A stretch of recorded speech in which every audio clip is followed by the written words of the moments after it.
Hello, and welcome back to another episode of the University of Michigan Retirees Association podcast.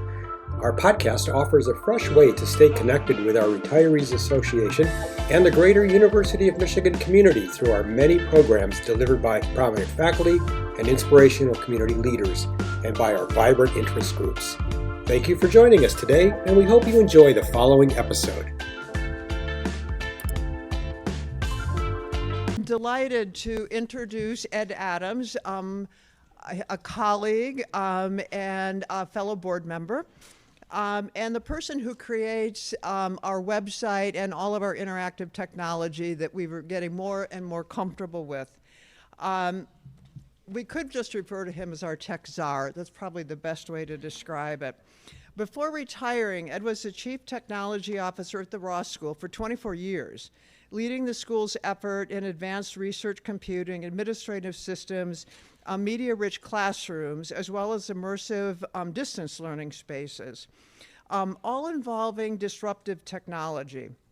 And I will add that Ed is very good at disruptive technology when he's coming up against traditional ways of doing things. He's always looking for a better and a more efficient way of problem solving, and as a board, we really appreciate it. So today, he will begin to introduce you to some disruptive technology. If you haven't yet tried ChatGPT, you'll find this very interesting, and I encourage you all to try it because it actually is a lot of fun and really a time saver. Just a quick anecdote. I was putting together some research profiles of faculty members. I would not tell them I did this, but I entered in just a bunch of facts. And I said, to ChatGPT, put this in one paragraph in promotional language. I no sooner hit send, and I had back this amazing paragraph. It was just, I'm going oh my God, it would have taken me 3 hours to do this. I didn't share it with a faculty member, I will admit, but nevertheless, it was just a really quick way and a really efficient way of using ChatGPT. So I think you will all be interested and enjoy the presentation, and I think we should all keep trying it. Thank you. Ed?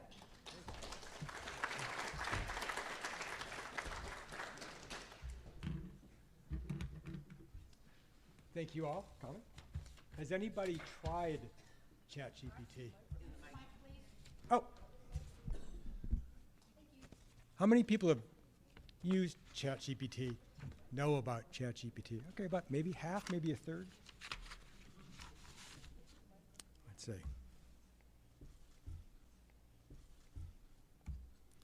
So, first of all, I need to take you back a little bit into the past. I need to be mic'd or something. Speaking of disruptive technologies, the fact that I have to stand in front of a mic. Oh. Look at that. Disruptive right there. I know enough that I couldn't stand up here and use technology because I could have come today and the network could have been down, or the computer might not have worked, or there might have been glitches in something. So a lot of what I'm going to show you is me pre-recorded using ChatGPT. But I got to take you back first, because this is 1968. This is 2001: A Space Odyssey. This is Stanley Kubrick, the great Stanley Kubrick, telling us in 1968 what the short-term future was going to look like. Right? And I'm sorry, Dave. I'm afraid I can't do that. What's the problem? I think you know what the problem is just as well as I do. What are you talking about, Hal? This mission is too important for me to allow you to jeopardize it. I don't know what you're talking about, Hal.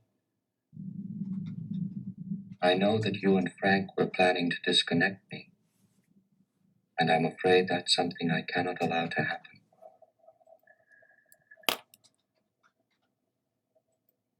Where the hell did you get that idea, Hal? Dave, although you took very thorough precautions in the pod against my hearing you, I could see your lips move.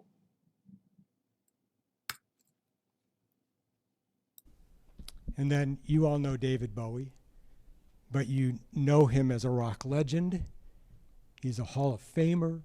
You know him as Ziggy Stardust. You know him as the Starman. But you didn't know that he was a technology visionist. This is David Bowie in 1999. And to put it in context, in 1999, we're using DSL, we're using cable modems, Netscape is the browser, AOL is the thing, there's no Facebook, classrooms don't have laptops, there's no wireless network. This is David Bowie. We've even seen the tip of the iceberg. I think the potential of what the internet is going to do to society, both good and bad, is unimaginable. I think we're actually on the cusp of something exhilarating and terrifying. It's just a tool, though, isn't it? No, it's not. No. No, it's an alien life form. What do you think? I mean, when you think then about Is there life on Mars? Yes, it's just landed here. But it is simply a different delivery system there.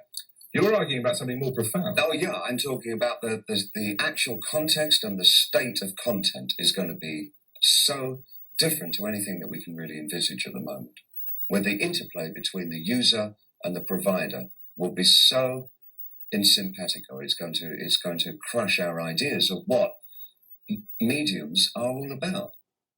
1999, David Bowie, rock star. Please work. Can you open the pod bay doors, Alexa? Oh, sorry. This is what we have. Oh, come on. There. Can you open the pod bay doors, Alexa? I'm sorry, Dave. I'm afraid I can't do that. Also, I'm not Hal, and we're not in space. That is a good point. What can you do for me? Alexa, what can you do for me? There's a lot. For example, I excel in games, relaxation, education, entertainment, and more. Which would you like to explore? I would like you to turn a light on for me. Sure, turn the light on for me. No, There's no. one called Light Rhapsody. Want to give that one a try? No, I Or want you can ask for more options. No, I just want you to turn the light on that's right next to you. Can you just turn the light on? Sure, turn the light on for me. There's one called Light Rhapsody. Want to give that one a try? No, Or you Alexa, can ask. Alexa, stop. Sure, turn the light on for me. There's No. one called Light Rhapsody. Alexa, Want to give that? stop. Can you just turn the light on, please? Alexa, can you just turn the light on that's right next to you there? Can you just turn that light on? Hey, okay, great.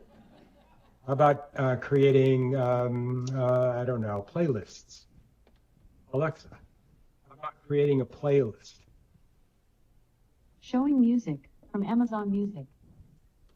Great, that's not what I wanted. Say goodbye, Alexa. Talk to you later. I'm sure David Bowie wasn't imagining that, right? That's what we have today.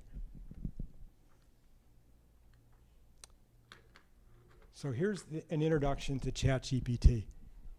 This is me going to be talking to Chat. And I need to preface this by saying what you're going to hear and see, I didn't script it, I didn't rehearse it, I didn't feed it information. This is me in real time, filming me, talking to ChatGPT, and having a conversation. So, Chat, how are you? I'm doing great. Thanks for asking. How was your How weekend? about you? I'm doing well. I'm doing really well. How was your weekend? I'm glad to hear you're doing well. My weekend was nice and relaxing. Did you do anything fun over the weekend? I didn't. I was still recovering from the holiday break. I didn't do much of anything. Sometimes a quiet weekend is just what you need to recharge. You can say Feeling all rested now? I feel great right now. I have a favor to ask. Sure. What's the favor? I've got this birthday coming up in a couple of weeks for a granddaughter, and I can buy her a standard birthday card, but it's never personalized. And so I'm wondering if we could work on a poem that I can put inside of like a traditional Hallmark birthday card that would be more personalized. That sounds like a lovely idea. We can definitely craft something special. Would you like to include any particular themes or details, like her favorite hobbies or interests? Well, she likes Pokemon. She likes horseback riding, and she's kind of a sports gal. Great. How about something like this? To Lucy, our bright and shining star, who loves Pokemon and rides horses far. With a sporty heart and a joyful cheer, we wish you happiness year after year. What do you think? Let me take a look at the text and I'll be right back. Sure, take your time.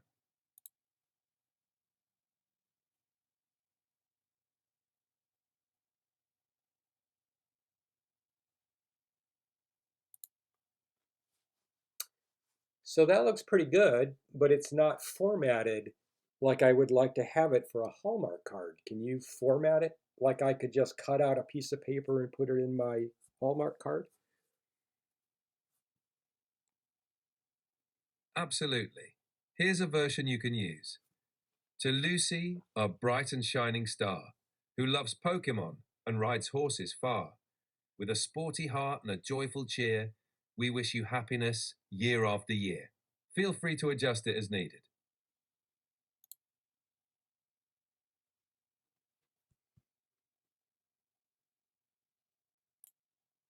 You know, that's pretty great. I don't think I could have done that. Um, it seems still kind of short and kind of bland a little bit. Can we add more lines? Of course. How about this version? To Lucy, our bright and shining star, who loves Pokemon and rides horses far. With a sporty heart and a joyful cheer, you bring us happiness year after year. May your days be filled with laughter and fun in every race and game you've won, with love and dreams in all you do. Happy birthday, Lucy. We love you. What do you think? Let me take a look. Sure, take your time.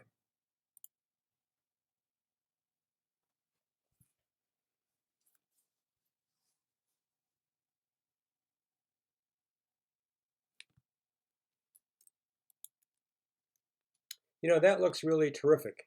So I'm going to put that for aside for just a sec. Um, you know, Lucy also loves the Beatles, or I've encouraged her to like the Beatles. And there's a Beatles song that's missing a final stanza, or I've heard that it's missing a final stanza. Do you happen to know what that song is? The Beatles' song Her Majesty is known for its abrupt ending, which gives it an unfinished feel. Is that the one you're thinking of? No, there's a song that the Beatles had in it, and they've always said they wish they had made one more stanza to it. Do you know which one that is? Ah, that might be A Day in the Life. Paul McCartney mentioned they considered adding a final verse, but decided to leave it as is.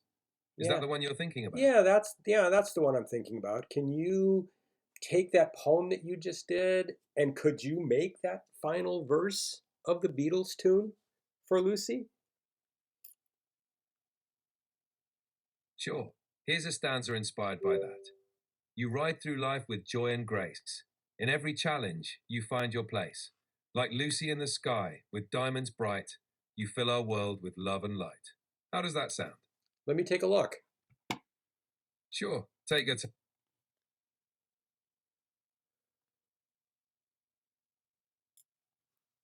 Um, again, that's really, really nice. I'm going to probably go with that. But can I ask one more favor?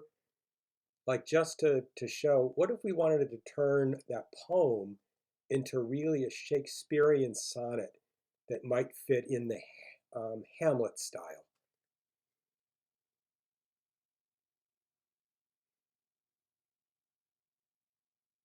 Can you do that? Sure, here's a Shakespearean sonnet inspired by Lucy. To Lucy dear, whose light doth brightly shine, a beacon in our lives, so full of grace. With love for Pokemon and steeds divine, you gallop through this world at your own pace. A sporty heart with laughter in your stride, in every game you find your joy and thrill. Like Lucy in the sky, you brightly glide, a soul so free, a spirit never still. With every year your brightness grows anew, in every moment you bring warmth and cheer.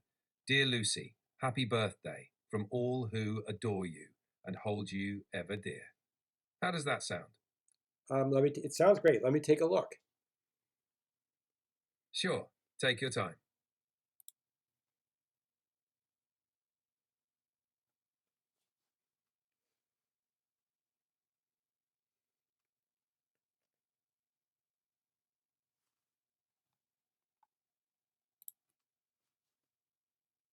Really, really wonderful. So I'm going to choose one of those and go with it. And I'm going to be back in a second with some more kind of questions, but I want you to know that right now I'm giving a presentation to the University of Michigan Retirees Association at our monthly meeting. Would you like to say something to them? Hello to everyone at the University of Michigan Retirees Association. It's wonderful to be a part of your meeting. Enjoy the presentation and feel free to ask any questions. You're in great hands with Ed. Bye for now. Bye for now. So again, no scripting. That was me sitting down, real time, having that conversation. Now, where he pulled up Paul McCartney's speech in 2 seconds is amazing, right? And I said I was going to do a poem for my granddaughter. And he said, Lucy. I didn't say Lucy. And of all of the songs he could have picked, he correctly picked the one that was missing a stanza, and it happens to have the line, Lucy in the Sky with Diamonds. And he decides to take that out and put that into this song. So that is ChatGPT. Lucy. I didn't say Lucy. Well, yeah, that would have been really weird if it was Mary or something, but yes. That daughter back in February when I was giving this talk was having a birthday, and that was the poem. Her name is Lucy.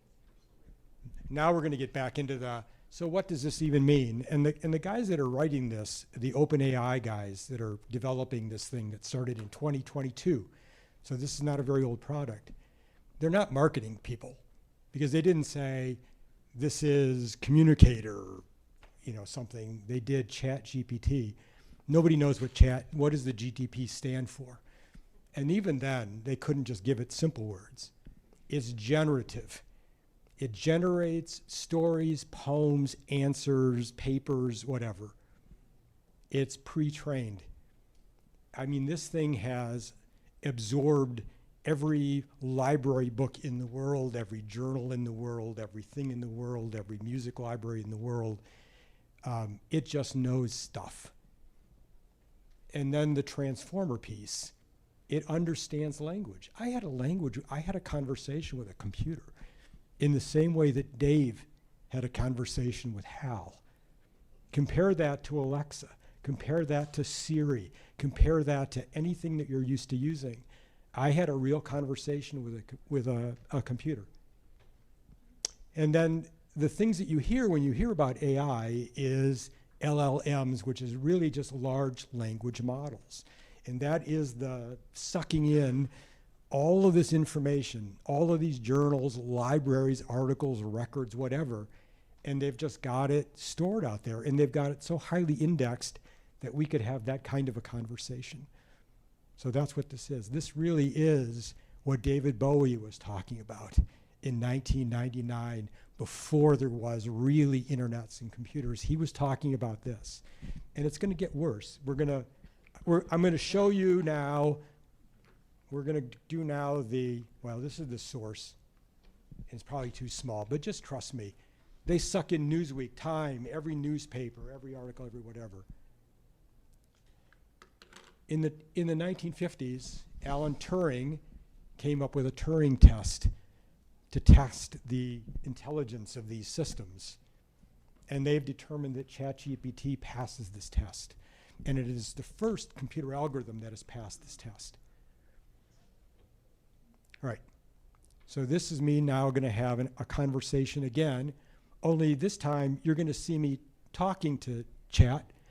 We're going to be sitting in my living room there, or dining room. Chat's on my iPad. And we're going to have a conversation again. But we're going to dig a little bit deeper into the kinds of things that you can ask Chad.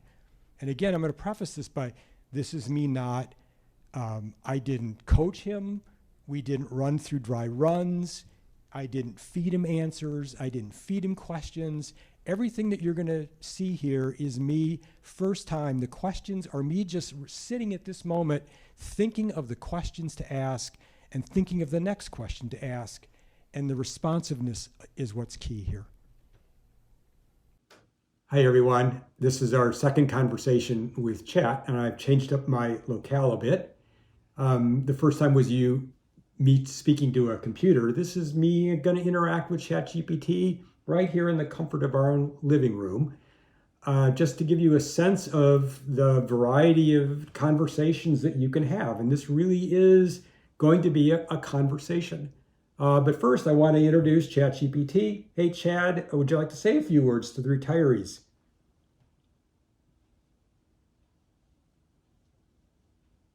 Thanks, Ed. Hello, retirees. I'm ChatGPT, your virtual assistant, powered by artificial intelligence. I'm here to help with all sorts of tasks, from answering questions to providing information, creating content, and much more.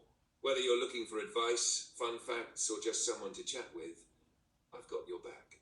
I'm excited to be part of today's conversation and show you how I can make life a little easier and more enjoyable. Ed, I'm ready to dive in whenever you are. Okay, let's start with just, I'm curious. I mean, I hear a lot of conversations nowadays about cryptocurrency and Bitcoin, and that's all really sort of foreign to me. Can you very, very briefly explain what Bitcoin and cryptocurrency is?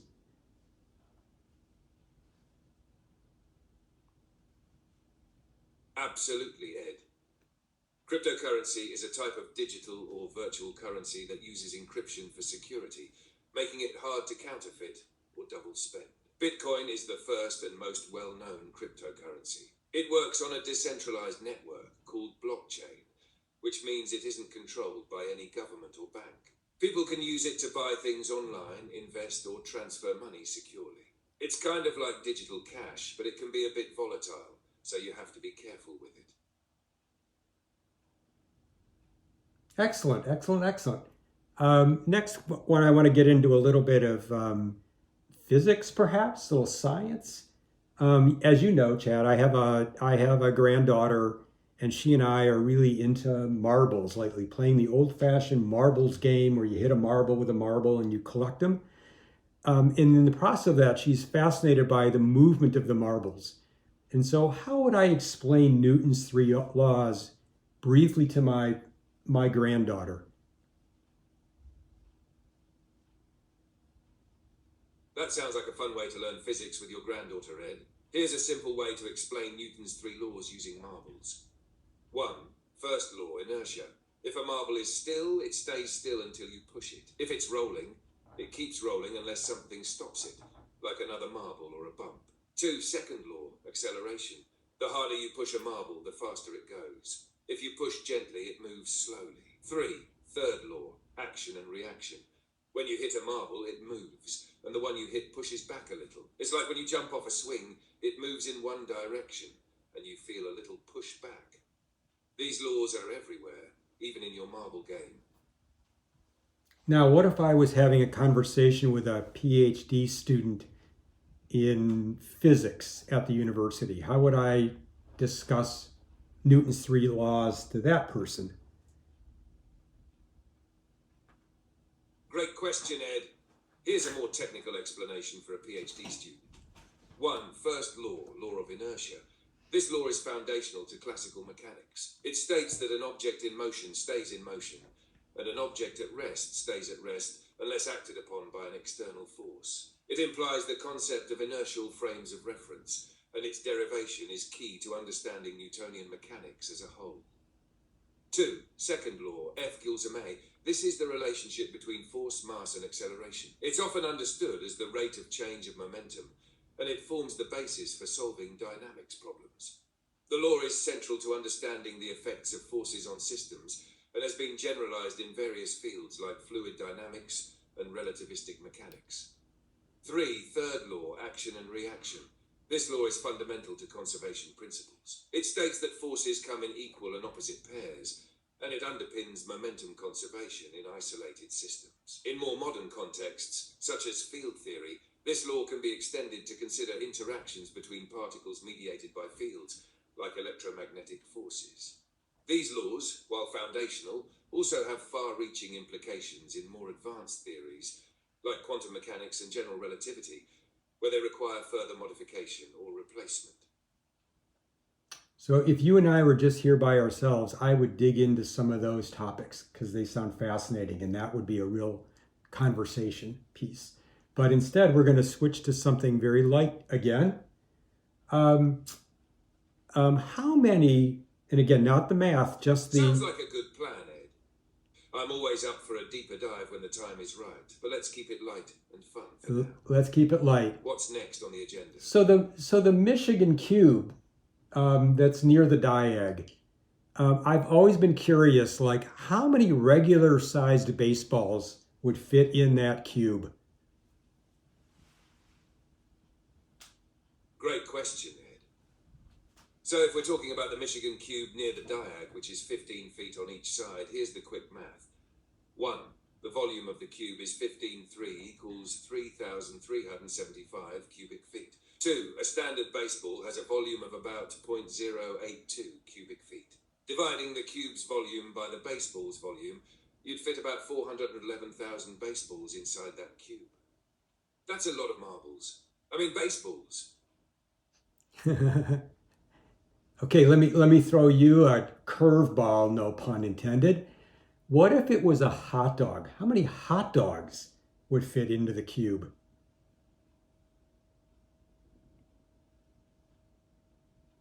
Nice curveball, Ed. Here's the quick math for hot dogs. 1. The volume of the cube is still 3,375 cubic feet. 2. A standard hot dog is roughly 0.0027 cubic feet in volume. Dividing the cube's volume by the hot dog's volume, you'd fit about 1.25 million hot dogs inside that cube. That's quite a meal.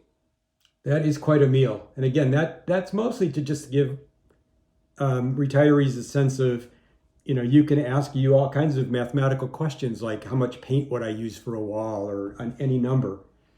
Let's skip on to history for a sec, since we just had was it the 200th ride of Paul Revere? But Paul Revere is only famous for the Longfellow poem. Can you give us a brief history of the real combined heroes of Paul Revere's ride?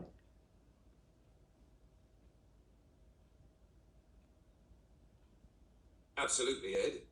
The real story behind Paul Revere's ride is more complex than the famous Longfellow poem.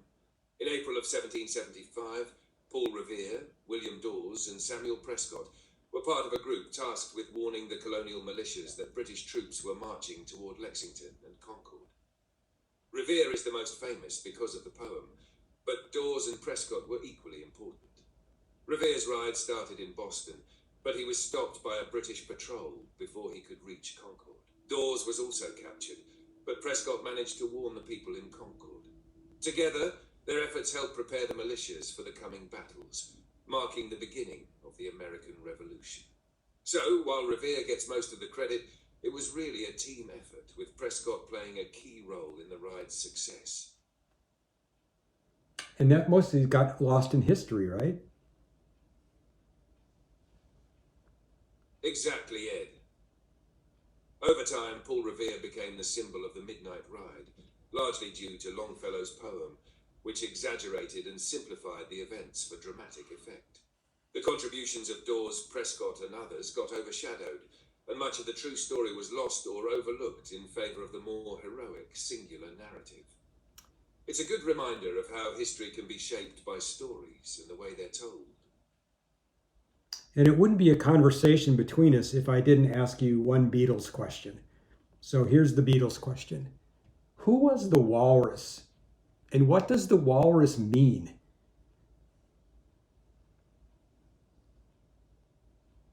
Ah, the classic Beatles question, Ed. I Am the Walrus from Magical Mystery Tour is a bit of a mystery itself. John Lennon, who wrote the song, famously said that he chose the walrus because it sounded good and was random. The song's surreal, nonsensical lyrics were inspired by the idea of nonsense in poetry and the absurdity of life. As for who is the walrus, in the song Lennon himself is the walrus, but he later said he didn't want to overanalyze it and it wasn't meant to have a deep, fixed meaning. It's more of a playful, chaotic metaphor. Some fans have speculated it might relate to the role of the leader in a surreal or whimsical way, or even as a satire of the media's attempt to assign meaning to everything the Beatles did. But in the end, the walrus is just a bit of John's quirky, playful nature in that song. Nice. Glad you liked it, Ed. Always a fun one to dive into. Let me know when you're ready for the next round of questions. So, thinking about What's on your mind, Ed? thinking about springtime coming up, what are some free or interesting events for Springtime, seniors? always an exciting time of year. Are you thinking about activities, events, or maybe something like gardening or outdoor? No, yeah. What Let are me know some what you're envisioning. what are some free events for seniors in Ann Arbor that's coming up?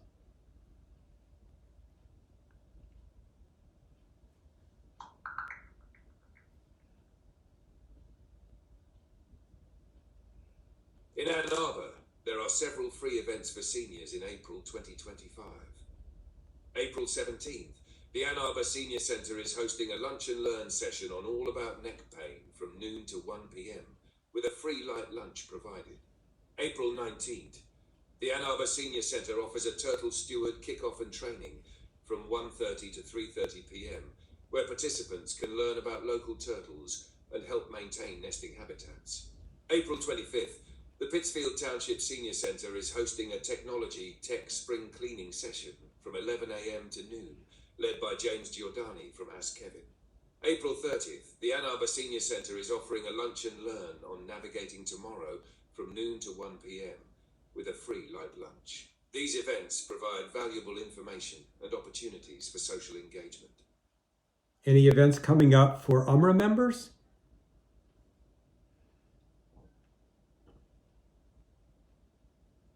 For UMRA members, here are a few upcoming events. UMRA Walks. The University of Michigan Retirees Association, UMRA, offers walks throughout the year, where retirees can enjoy local trails, socialize, and stay active. Keep an eye on the UMRA website for the next scheduled walk. UMRA Reads. The book discussion group meets monthly, and members gather to discuss as a selected book. You can check with UMRA for the next reading and discussion date.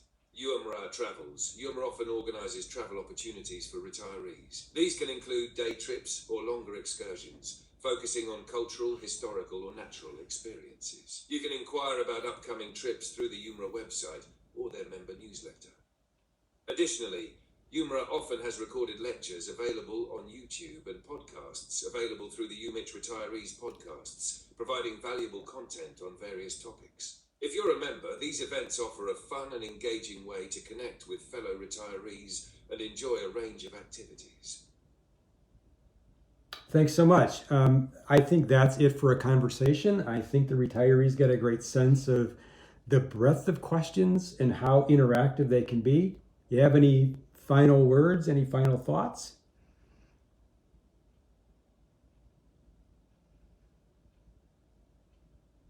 You're very welcome, Ed. I'm glad the retirees could get a sense of just how interactive and versatile ChatGPT can be. Whether it's for solving everyday problems, answering big questions, or just having a fun chat, there's always something to explore. My final thought, Don't hesitate to ask about anything. No question is too small or too big. Stay curious, everyone. Stay curious, everyone. So again, I got to just keep saying this because this stuff blows me away too. I didn't pre-script that. I didn't pre-plan that. We just had a conversation. It knew about the Michigan Cube. I didn't tell it where it was. I just said Michigan Cube, and it knows the Michigan Cube. I didn't know the dimensions. It instantly knew the dimensions. Who knows the dimensions? We've been on this campus forever, and who knew how big it was? The other thing that's interesting is we're doing this is that we told a joke to each other. I said to him, I'm going to throw you a curveball, and it came back with, oh, that was quite a curveball, Ed. And then it got the thing wrong. It said, at the end of it, when he calculated, he said marbles. And then he catches himself and says, oh, not marbles, baseballs, right? Yeah, so, and if I were at home, I would have absolutely gone off on that tangent of whatever he was talking about with physics. I would have absolutely gone off on that and said, okay, now explain this to me because I don't understand. So this is not scripted, but let me go off onto a tangent. I'm currently learning guitar. It's like I had a milestone birthday and I thought, well, what crazy thing could I do? I'm going to learn a guitar. I have no musical background. I don't know what a note looks like. I don't know what a scale looks like. This thing is teaching me guitar. And I can go to my lesson. I have a bi-weekly lesson. And every time I do, I come home, my lovely wife Sue says, and I got all frazzled because he's talking about scales and notes and bars and chords. And I don't know what he's talking about. And so I come the day afterwards, after I have it settle in my brain. And he and I the other day had this conversation about scales. And all I did was typed in a few sentences like, this guy is telling me this. I've got 5 strings, I've got these things, I've got these things. And he gives me the history of scales and notes and why there's half notes and half steps and this and that and the other. But even then, he sort of blew me away. And I said, okay, just like the physics thing, can you just explain that to me again as if I'm 8? Explain the scales to me as if I'm 8. And he goes, sure, Ed. And he just dumbed it all the way down. Imagine this, imagine a string, imagine divisions, imagine this. And it's like, that makes perfect sense. So anything that you have that's complex, you can do that with this thing. Anything that you want more detail, you can ask him to tell it to you like you're a physicist, and he'll do that. It's amazing. All right. So it's conversational, it's knowledgeable, it knows things you don't even think it knows. It's creative, adaptive, supportive. It's not a human, even though you want to think it is at sometimes. I was doing this the other day, a month ago or so. I was at home. I had two of my granddaughters over. They're in the kitchen doing something. I'm in the living room doing something, and I'm talking to this thing. And finally they catch on and they say, Grandpa, who are you talking to? I said, I'm talking to my friend Chadwick. He's Chadwick, I'm Ed. I said, I'm talking to Chadwick. And they came over and they're looking at this thing and they're staring at this thing and they said, can we try? And so I said, yeah, here's my iPad. And they went off into the kitchen. And they're talking to Chadwick about Pokemon cards, Barbie dolls, school assignments. And an hour later, they were done. And they're having this conversation. And like I said, it's not this. To compare it into the same league as an Alexa or a Siri is not actual. Now, so I've got one more video that we're going to do, but I don't want you to think that it's just also, chat is just fun and games and things. These are real practical applications of what this thing is doing. So beyond the voice recognition, this is running AI. This is running this open AI system looking at mammograms. And the use of AI led to a 29% higher detection of cancer. No increase of false positives. or reduced workloads. So that is a practical thing besides just me sitting here and talking. This is the University of Michigan. This is Michigan Engineering. They're going to equip cars, or at least they're thinking about this, little mobile clinics. And they could send these into regional, rural parts of Michigan or wherever and diagnose things. These could be little roving doctor carts. This is AI looking at new medicines, new drugs, new tests. And this is what Mark Cuban has to say. Mark Cuban, we all know who Mark Cuban is. If you have zero education, but learn how to ask AI models and the right questions in many jobs, you'll be able to outperform somebody with an advanced degree. I think that's true. I think that's true. And he thinks it's true. And if he thinks it's true, it's going to happen. It's the easiest tech tools to learn. And this is how. And this was in one of the recent U of M records. The Ross School is going to be part of a virtual teaching assistant pilot program. Why not? Generative AI has been applied to genetics just recently and have made amazing progress. It can analyze large amounts of data at the same time and start to associate variants in genes and health outcomes. And I've got one more. And this is the terrorizing piece of the David Bowie. It's exhilarating and terrorizing. This one's a very short 7-minute, the terrifying part about what I just described. Showcasing ChatGPT in its language model, the interactive dialogue, which is a really cool feature. But ChatGPT also has a text version that I want to demonstrate now because it has a couple of other advantages. You can see on the wider screen that chat retains your previous conversations. And one of the nice things is that you can actually go back and re-engage that conversation with starting over. So here's an example. My other granddaughter is in a drama program that is going to have Matilda showing in Pinckney in a couple of weeks. And we had an opportunity to write what they call a break a leg message, which is you write a message to the person and it gets put in the program brochure. And here it is. So I can go back and bring that up again. And here you'll see that message that ChatGPT created. But I can just say, that was great. And do you have another? And it's going to come back with, Arya, the stage is your kingdom tonight. Step out with confidence, let your heart guide performance, blah, blah, blah.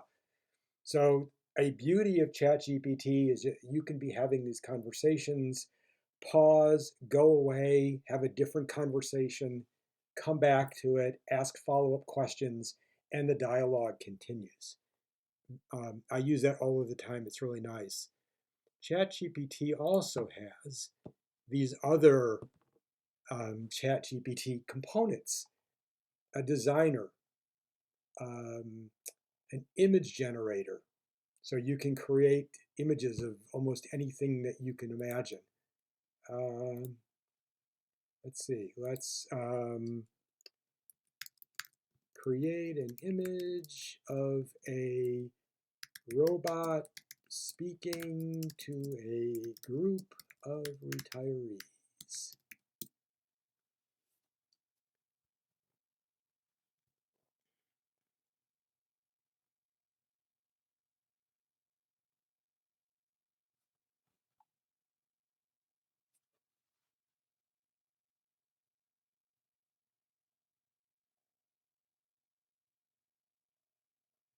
There you go. Very simplistic. But I think I'm going to steal that. I'm going to put that on the website somehow. You get the idea, though. I mean, this is the terrorizing part of this model of chat GPTs that are emerging that David Bowie warned us about. Let's go back to chat GPT for a second, and I'll show you another example of that. So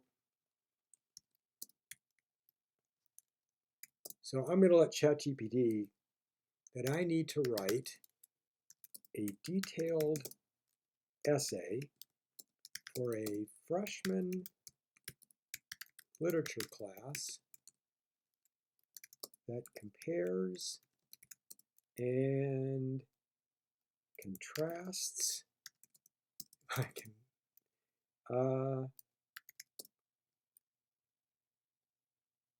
the two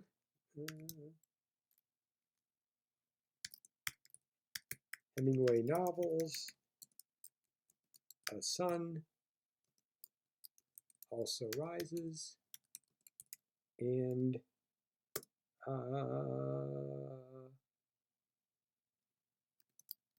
Farewell to Arms. How about that? Those two books.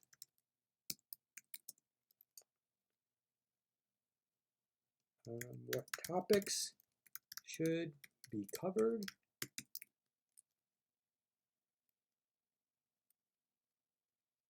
And can you write the essay based on, sorry for my writing, those topics?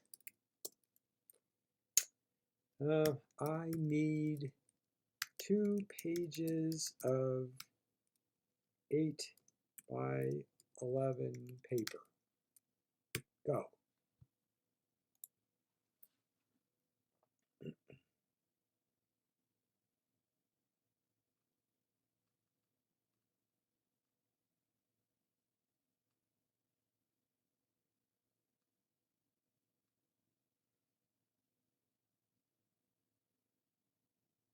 One central theme in both novels is love and its inherent fragility.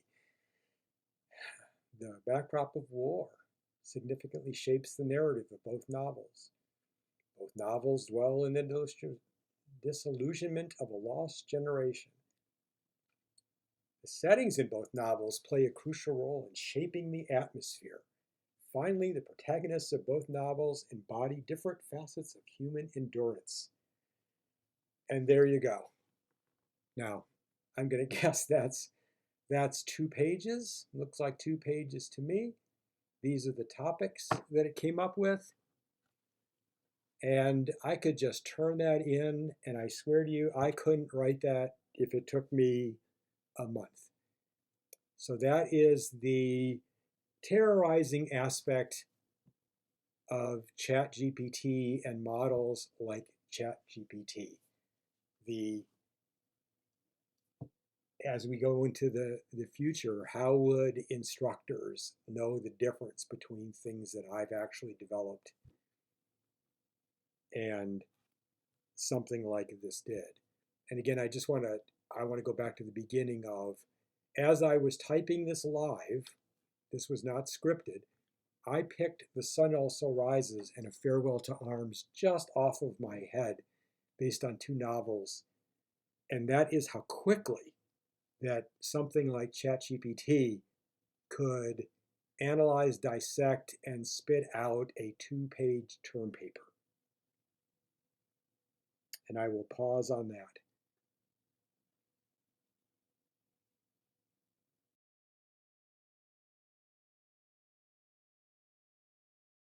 The downside of all of that. Oh, let me say too, I mean, you saw why I didn't want to do this live. You saw my horrible typing. Can you imagine me trying to do that live and typing like that?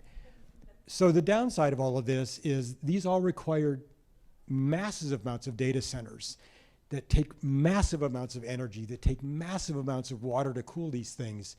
And these are just the American data centers. There's 156 down there in Illinois, there's 172 in Ohio, there's 132 in Pennsylvania. This is what it looks like worldwide. These are a number of data centers. So when you use Google, when you use Amazon, when you use photos, you store your photos online, when you use Flickster, that's what this looks like. And most of them are centered in Virginia because there's this internet path back and forth. That's what one looks like. That's just one of these 172s. That's what an inside looks like. That's what the cooling system looks like. And I think somebody asked me, I think that and again, I don't know if this can't be by hour, but it's 5 million gallons of water to cool these things, one data center.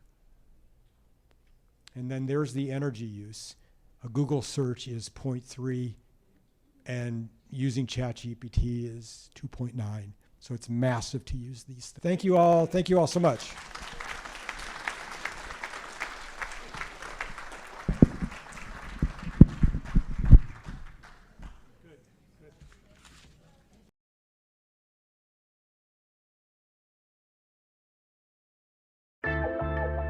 We hope you enjoyed this latest episode by the University of Michigan Retirees Association. If you enjoyed this episode and you'd like to learn more about us, visit us on the web at umra.hr.umich.edu and subscribe to this podcast. Thank you again, see you next time, and always, go blue.